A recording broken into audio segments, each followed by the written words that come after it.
It's another mailbag episode. We are talking prospects today. We are debating Will Smith versus Leo Carlsson, and we're going to look at who the Blue Jackets could take at 22nd overall. Some names might surprise you, some names might not, but it is an all prospects episode of Locked On Blue Jackets. You're Locked On Blue Jackets, your daily podcast on the Columbus Blue Jackets, part of the Locked On Podcast Network. Your team every day.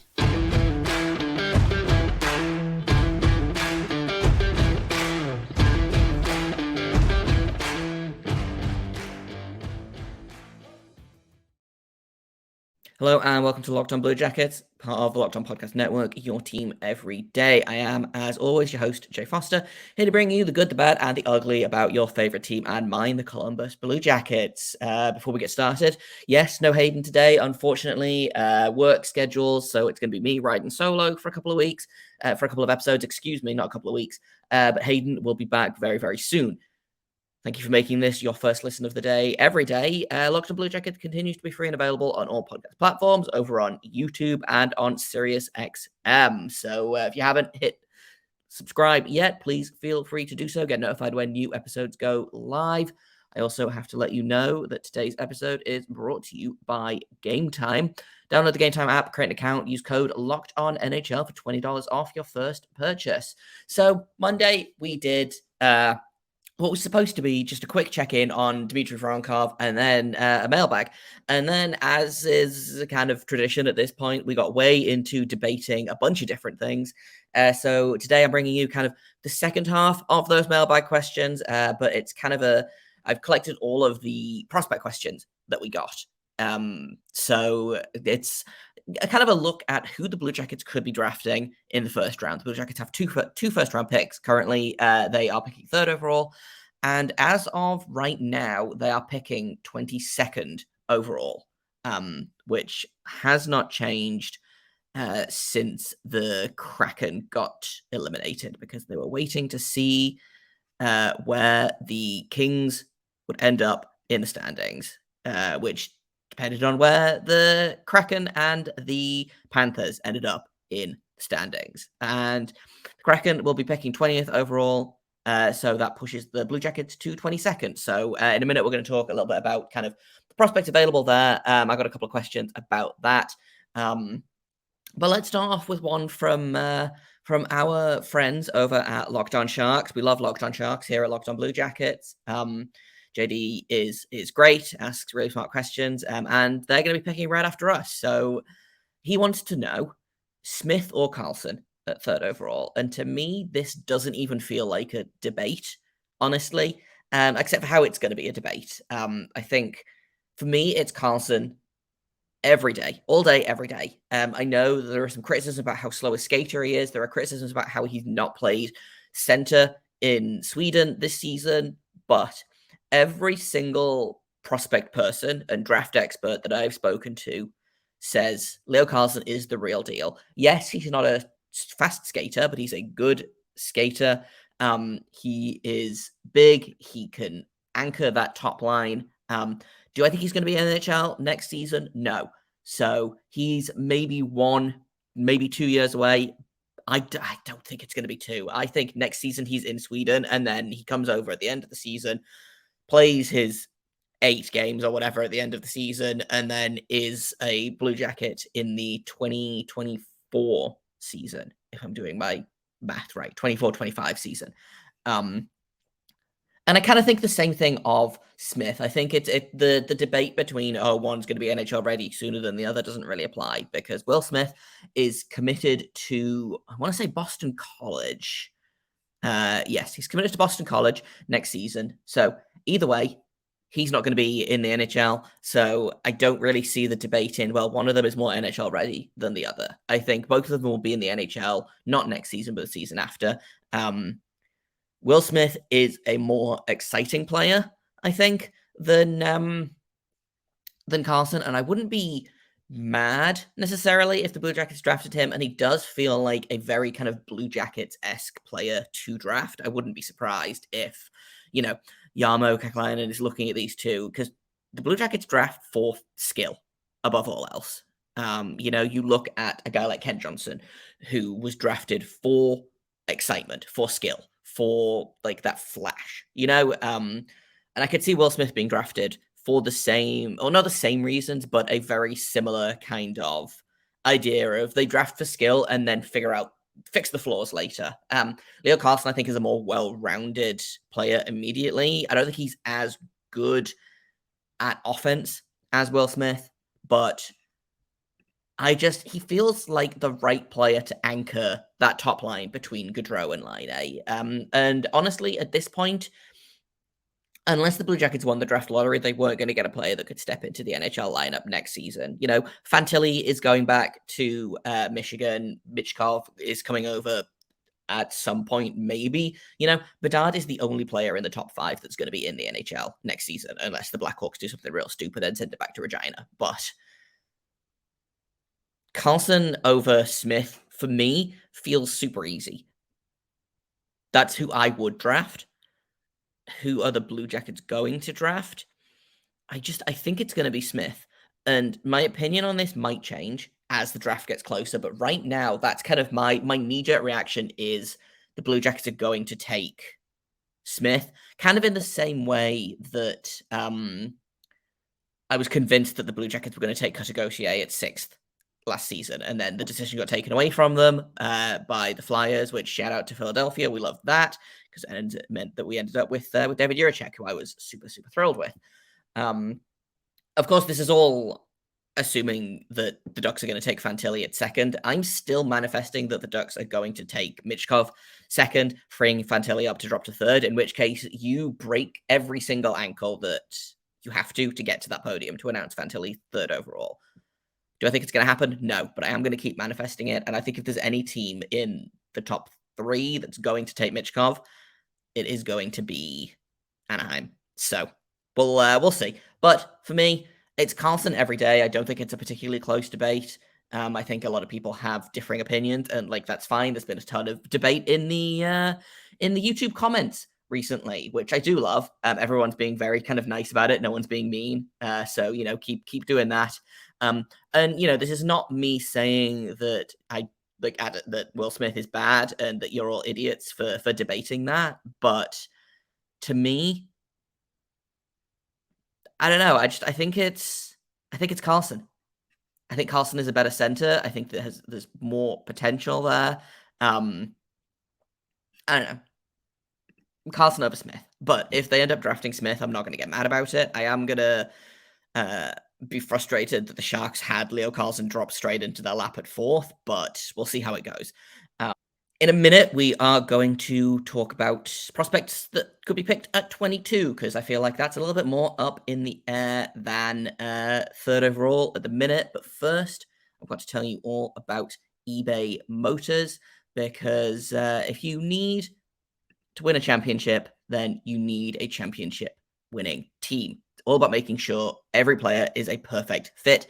The same when it comes to your vehicle. Every part needs to fit just right. So the next time you need parts and accessories, head on over to eBay Motors. With eBay Guaranteed Fit, you can be sure every part you need fits right the first time around. All you have to do is add your ride to My Garage, look for the green check to know the part will fit, or your money back. Because just like in sports, confidence is the name of the game when you shop on eBay Motors. And with over 122 million parts to choose from, you'll be back in the game in no time. It's easy to bring home a win when the right parts are guaranteed. Get the right parts, the right fit, and the right prices on ebaymotors.com. Let's ride.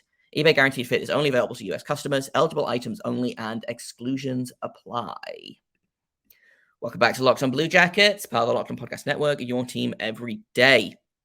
Let's talk about prospects. Again, continuing to talk about prospects. I say that like we haven't just spent 8 minutes talking about prospects. Blue Jackets have been locked into that 22nd overall pick that belonged to the LA Kings that they got in that Korpisalo-Gavrikov trade.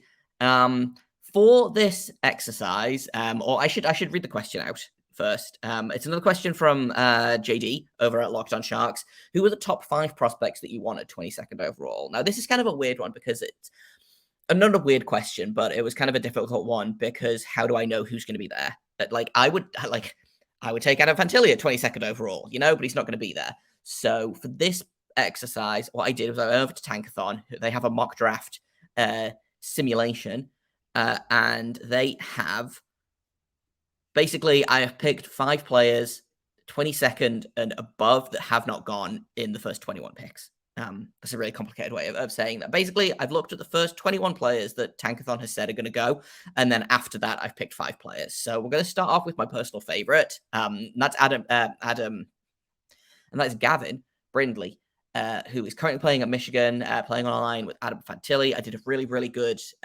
profile on him with Sammy Gilligan of McKean's Hockey. I love Gavin Brindley. To me, Gavin Brindley is a Alex DeBrincat type. He is small, he scores goal, or a Cole Caulfield type is another really good example. Gavin Brindley, to me, feels like if he's available at 22, again, you take him and you run. American player, he's 5'9", so probably like 5'7.5", honestly. And he had 38 points in 41 games as a true freshman this season. He's another guy that likely goes back to Michigan next season, but he is definitely number 1 for me in terms of prospects. That if they're available there, you take him and you run. The second guy on my list is another guy that I've done a profile for already, and that's Quentin Musty, another American, another winger. He played for the Sudbury Wolves this season and had 78 points in 53 games. I can't decide what the Blue Jackets are going to do in terms of players, in terms of position drafting at 22nd. They have a lot of wingers, but I don't know that you're going to get that top end center talent that you need beyond like the first top 15 picks in the draft. So I've kind of just gone for the players that I like the best in this kind of range. So that's Brindley, that's Musty. Again, I don't know that Musty will be there at 22nd. Of all of these players that are kind of the 5 players that I'm looking at, there's 2 that I think probably will be gone by then, but they're in this mock draft. They're available in this mock draft, so I'm going to talk about them. First one is Quentin Musty. Second one is a guy called Otto Stenberg, who was kind of dropping in a lot of people's draft board. We talked about him a little bit, not last week, but the week before. He just lit it up at the under 18s in the same kind of way that, Dalibor Dvorsky did, and raced up everybody's rankings. Otto Stenberg was kind of dropping a little bit. I think he didn't have a great regular season with Frölunda. He only had 3 points in 23 games in the SHL. But, I mean, again, he's 17 and playing in the SHL. So I don't know that that's a super big deterrent for me. He had 16 points in the under 18s in 7 games. He had 7 goals in 7 games. Again, really, really exciting talent. And if the Blue Jackets end up with Carlson, I think it would be fun to go for like that double Swede first round draft choice. I don't know. I just think it would be fun. Next up on my list is a guy called Jaden Perron, who is another smaller player. And I know what people are going to say. Okay, I hear you. The Blue Jackets have a lot of small players. However, Jaden Perron is one of the most exciting players in this draft, I think.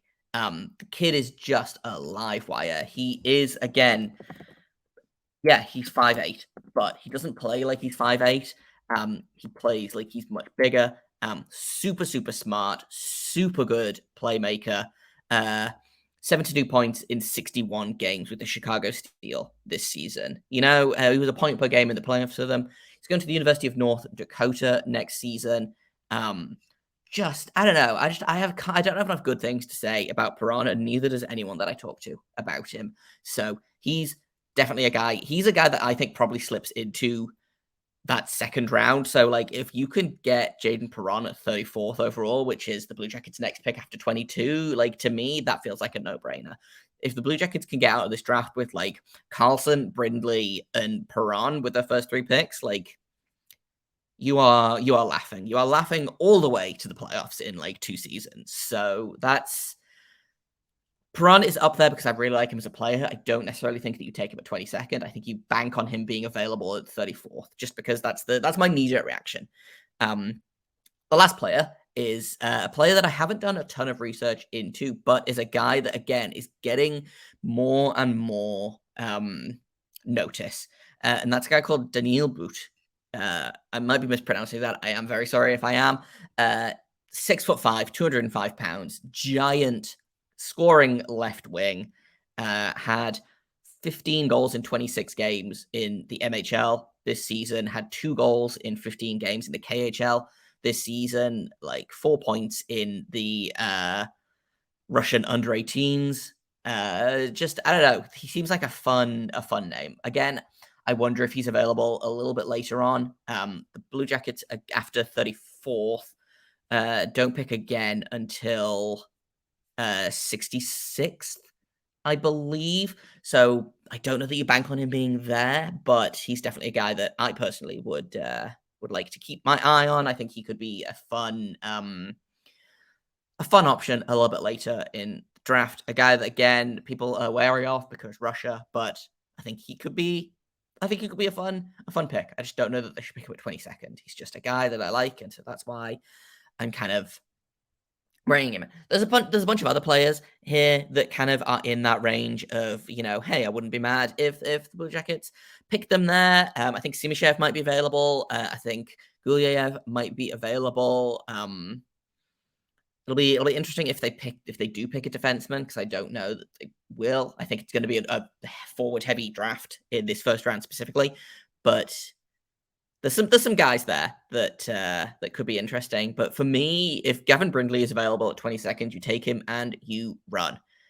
So that's kind of my thoughts on who the Blue Jackets could take at 22nd. We are going to keep doing our kind of prospect stuff as we continue in, and get closer and closer to the draft. I just updated my own list of prospects to keep an eye on, added a bunch more names. So we're going to be doing a bunch more profiles kind of over the coming weeks. I'm going to try and get maybe a couple out a week because the draft's going to be here before you know it. So let's move on a little bit. We're going to take a quick break, and then when we get back, we are going to be talking not about prospects, but about something that's kind of very important to me and to all of you. And that is kind of the Blue Jackets in the community and how they can kind of give back to a dedicated fan base. So that's what we're going to do in just a second. But first, I've got to tell you about a brand new sponsor with the Locked On Podcast Network, and that is Birddogs. Now, Birddogs are so comfortable. Like that's the first thing. And frankly, the most important thing to me. During the pandemic, I spent basically 2 years wearing exclusively shorts and like pajama pants. And I wish I'd had my Birddogs then, because they are the single most comfortable pair of shorts I have ever owned. They fit great. I have kind of weird proportions, but Birddogs makes them look incredible. They are super comfy. They are suitable for, being on the golf course or heading to the store, or, if I'm lying around on the couch, I can wear my Birddogs literally wherever I want. And here's the great thing. If you go to birddogs.com/lockedonnhl, when you enter promo code lockedonnhl, they're going to throw in a free custom Birddogs Yeti style tumbler with every order.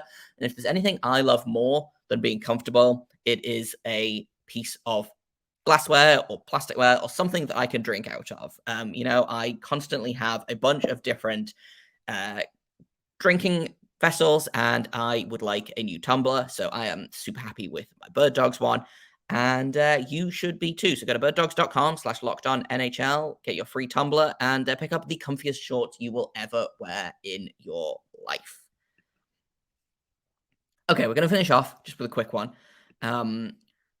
Blue Jackets fans are, this is from Anilin here, who is a dedicated question asker on this show, and we love Anna Shea.